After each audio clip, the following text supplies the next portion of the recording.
Zimbabwe's main finance kingpin is KUTYA, who has amassed billions of dollars through corruption. After Command Agriculture, he went on to corruptly grab gold mines from ZMDC, Sabi and Jena, the Great Dyke Platinum Project, where his company, Landela Investment, had 35% of shareholding and Obeichimuka through fossils had 5%. Sana vina mashoko atukuenda pangwa ine aruda chexposwa awane the gamba media wachiti the first Zimbabwe military dossier against Mnangagwa family nobo subscribe wala ikatamba bela kujentra bera mdanyira chiti.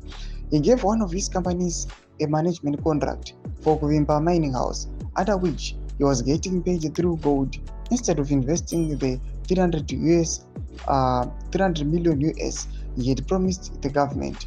His investment was under 100 million US dollar, which was achieved through supplies of goods and services to the Kuvimba mining houses.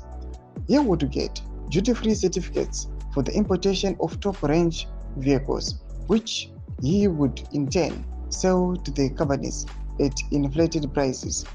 Through his company, Trek, now Apex, he would supply the fuel, and through Obeichimuka's logistics company, SX Contracting, which is run by Obeichimuka's brother-in-law, Lovejoy Manduku, they awarded themselves the logistics contracts of moving gold ore from Shamva Gold Mine to Freda Rebecca in Bindura, where it is being processed.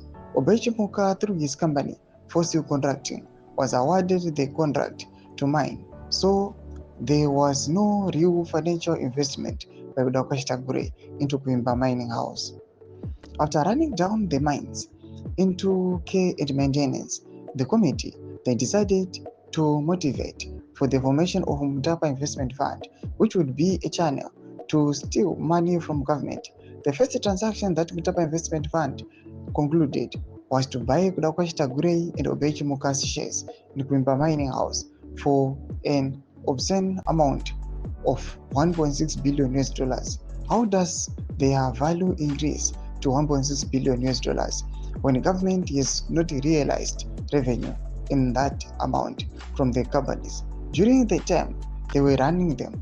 Through this ill-gotten wealth, KUTYA and Obeichimuka have vowed to make sure that they perpetuate Zimbabwe's hold on power. They bought Lafarge Cement, now Kaya Cement, with a deferred loan, mismanaged it, and are now selling it to Mutapa Investment Fund at the inflated price. Thomas Karuda Pangwa ino arikono kwa kunzi aiwa nawo yachakatokurisa eruya pangwa ino isanangura nigamba kwa media yazviri kuitika aiwa nana kuda kwachita itudze mafungiro enyu moti kudi pamusoro pechitiko ichi. Wabvina comment section yedu mafungiro enyu, musana subscribe or like, chita on the bell icon.